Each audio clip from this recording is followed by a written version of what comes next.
साधू संत मंडळी गुढीपाडव्याच्या पावन पर्वणी या ठिकाणी कलशस्थापना आणि रामनवमीच्या उत्सवानिमित्त हा चालत आलेला अखंड हरिनाम ज्ञानेश्वर सप्ताह आणि सप्ताहाचा आजचा 4था दिवस. पाहता पाहता 3 दिवस लोटून गेले आणि 4थ्या दिवशीचा सूर्य राजा परीक्षितीच्या जीवनामध्ये उगवला गेला आणि चांगले दिवस कसे निघून जातात कळत नाही.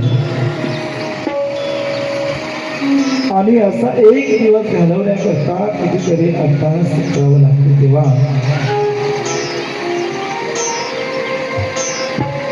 का तर आनंदाची क्षण कसे निघतात आणि दुःखाचा एक दिवस घालवण्याकरता कितीतरी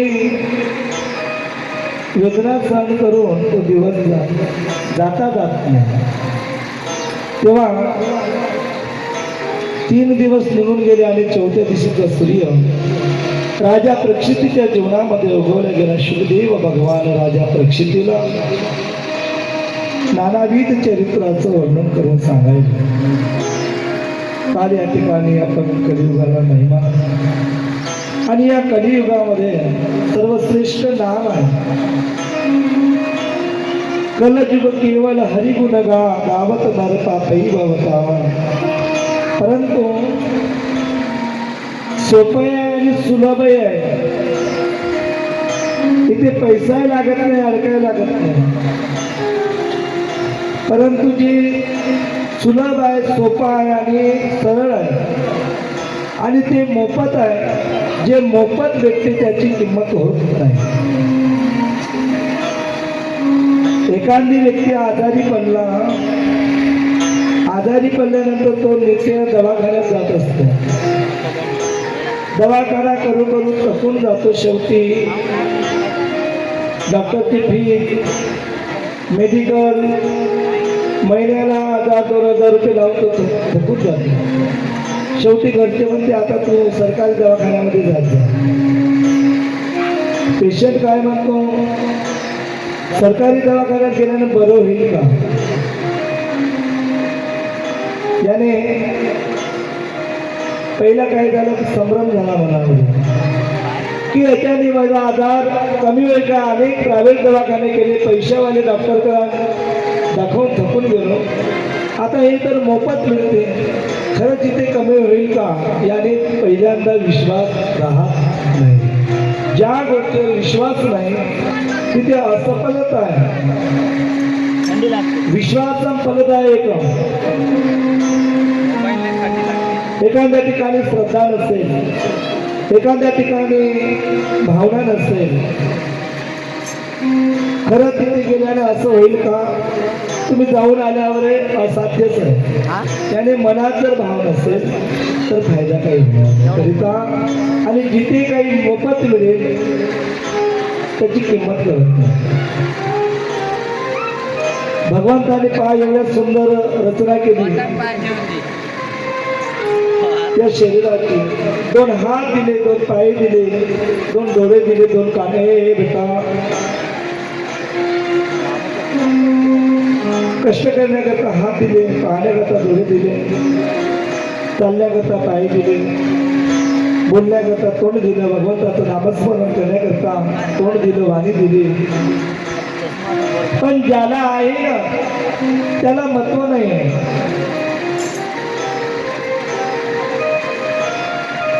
ज्याला मिळालं त्याला किंमत नाही. त्याच्यातला एखादी जेव्हा अवयव कमी होते तर फार मोठी फजित आहे, फार मोठी फजित आहे. एक श्रीमंत व्यक्तीचा जावई होता. खूप श्रीमंत होता तो, गर्भ श्रीमंत. आणि एका श्रीमंताच्या घरी त्याची त्या मुलीला द्यायचं ठरवलं. तो 6 वर्षाचा. तेव्हा मुलगा पाहणी करण्याकरता जातो.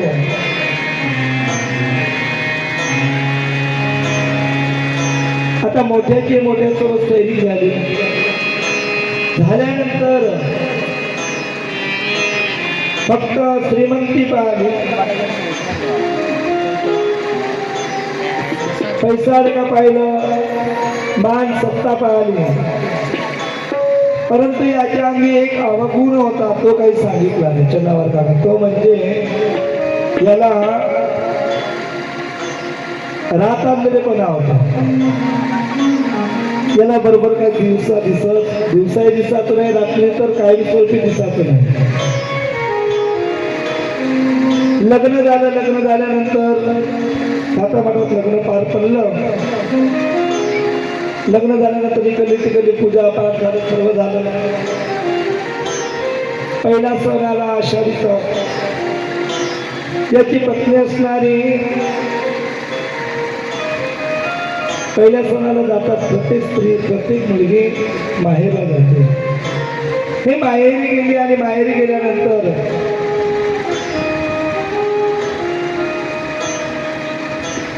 आषाढीचा सण समाप्त झाला. याला मनात घाई सुटली, आपण कधी आणायला जावं. आता हा राता होता. तेव्हा पूर्वीचा काळ, त्या काळामध्ये धान्य ठेवण्याकरता आता जसे ड्रम आहे किंवा मोठमोठे कोटे आहेत, त्याच्यामध्ये आपण ठेवत असतो, तांदूळ असतो, ज्वारी असतो, गहू असतो. त्या काळी मोठमोठ्यांकडे पेव असायचे. त्या पेवामध्ये धान्य ठेवायचं आणि त्या पेवामध्ये एखाद्या पाणी गेलं असेल, ज्वारी खराब होईल, धान्य खराब होईल. सासऱ्याने काय केलं, 2 दिवस अगोदर पेव खुला करून ठेवलं आणि म्हटलं जावई गेला. गेल्याबरोबर आता जावई येणार माहीत होतं. हात टाकून ठेवला, सुंदर बकेटीत पाणी ठेवलं, साबण ठेवली, पाणी ठेवला. जावई आला आणि आला आला आला 10 उडी मारली त्या पेवा.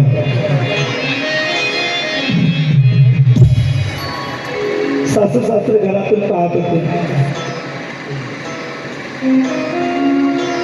सासू ओरडते, बाई जावई आला आला आणि एकदम पेवातच उडी मारली. जवळ आले, जवळ येऊन पाहते, जावई बापू एकदम आले आले पेवा. सासूबाई, मामाजी तुम्हाला काय अक्कल वाक्कल आहे का नाही? दिसलं मला ते, मी जाणून बुजून उतरलो त्याच्यामध्ये. सासऱ्याला वाटलं आता उतरला असेल, पण मला दिसत नाही हे सांगत नाही जावं. मामाजी ते काय आहे ना, आमच्याकडे सुद्धा असे पेवा, त्याच्यात किती ज्वारी मावते, किती गहू मावते, याचा माप घेण्याकरता मी उडी मारली, मिशान लावली आणि जावयाला वरती उचलली. आता एक खोटं लपवण्याकरता पहा किती खोटं बोलावं लागते व्यक्तीला. मग तेव्हा जर स्पष्ट सांगितलं असतं का मला खूप कमी दिसते त्याच्यामुळे मी पडलो, काही झालं नसतं, पण लागू दिलं नाही जावयाने. असं म्हणे काहीतरी. तर सायंकाळ झालेली होती. पहिलं सांगितलं होतं जावयाने का मी रात्री एकच दिवस राहील, सकाळीच मी जाणार. सासूबाईनं पूर्णाचा स्वयंपाक केला आणि त्यांच्याकडे दुग्ध वगैरे होतं. आता पाटील म्हणल्यानंतर, पाटील घराणं म्हणल्यानंतर दही, दूध, तूप, लोणी आणि त्यांच्याकडे एक पाळीव मांजर पोचलेली होती. जावयाला ताट वाढलं, सासऱ्याला वाढलं, एक घरचे काही पाहुणे वगैरे होते पुन्हा त्यांना असे ताट वाढलं. जावयाला मधात बसवलं. भजे, पापड, दह्याची कढी वगैरे असे सर्व पदार्थ होते. वाढत असताना सासूबाईच्या मागे मागे मांजर जात होते आणि नेमकं जावयाच्या ताटामध्ये कढीच्या वाटीत मांजरीनं तोंड लावलं. जावयाला काही दिसत. सासूबाई मध्ये आल्या आल्या एकदम तेव्हा उडी मारली आणि आता जावई बापू कढीच्या वाटीला मांजरीनं तोंड लावलं. वाट्याला कढी कोणाची? तुमची. मांजर कोणाचं? तुमचं. येऊ द्या ना, त्याचा जीव आहे, त्याला महिला कदाचित कधी आवडली असेल. सासूबाईला असं वाटते वा वा किती छान स्वभावाचा जावई आम्हाला सापडला, किती उच्च विचार आहे म्हणजे जावयाचे. पण जावयाचा गोड बंगलाही माहित नव्हतं, त्याला दिसत नाही असेल बरे काहीतरी. जावई आता सावध झाला. आल्या आल्या तेव्हाच पडलं कसं तरी खोटं नाटं बोलून जमवून टाकलं. मांजरेने कढी पेली तेही जमवून टाकलं. आता लक्षात घेतलं पाहिजे म्हणजे तर त्या मांजराच्या गळ्यामध्ये छोटस घोंगरू बांधलेलं होतं. त्याने तो आवाज कानामध्ये ठेवला. जेवण सुरुवात झाली.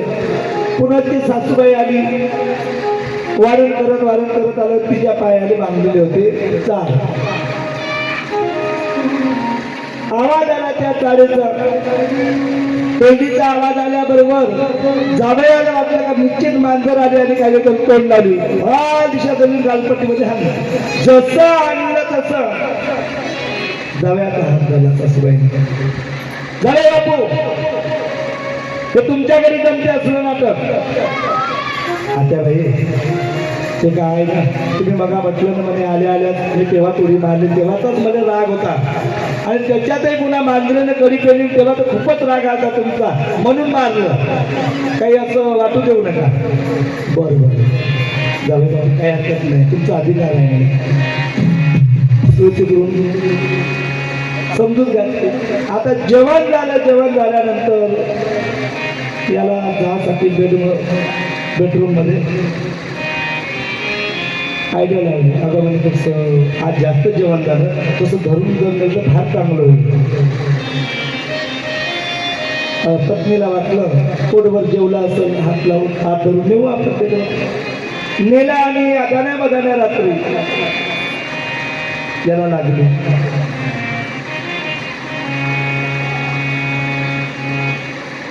आता विचारात पडला बुवा येतं लग्न करा तर जमत. आता बाहेर जावं कसं, उठवावं कोणाला, उठवावं तर सोबत नाही. आता कसं करावं. एक मोठा शेला होता धोत्रासारखा, त्या धोत्राचा शेला बांधून दिला एका बाजूच्या खाव्याने आणि धर बाहेर आला. बाहेर आल्यानंतर त्याची क्रिया झाली. तितक्या वेळामध्ये याचं उरकत नाही तर त्या बाजूच्या टावेला वासरू बांधलेलं होतं. त्या वासरानं जे बांधलेलं जे धोत्राचं पालं होतं ना ते कातरून टाकलं, तोंडात धरून कातरून टाकलं. त्या धरत जात होता, जसं धरत जात होता ते तुटलं नाही, त्या हातात होतं आलं. चुकून आता याच्याच रूम मध्ये जातात तर सासूबाईच्या रूम मध्ये गेला. गेल्यानंतर असा हात लावत गेला. ती पांघरून झोपून होती. काय केलं म्हटले एकदम उठल्याबरोबर जावया तू तोंड दिसलं, जावे बापू लाजवातच नाही गेलेल्या रात्री. आता भाई लाज आहे, शरम आहे, सर्व आहे. पण तुम्हाला मला मारलं होतं ना ते माफी मागण्याकरता म्हणून मी आता रूम मध्ये आलो. लोकांमध्ये मागण्यास करता मला तेव्हा लाज वाटली म्हणून आता रूम मध्ये यावं लागलं. सांगायचं तात्पर्य दृष्टांत बाजूला ठेवा. त्याचा सिद्धांत एवढा होते की एक इंद्रिय गेल्यानंतर केवढी मोठी फजिता या जीवाची. म्हणून जेव्हा दोन हात चांगल्या, दोन पाय चांगल्या, या डोळ्याने दिसते, कानाने ऐकायला येते, त्यावेळेला परमार्थ करावा. घे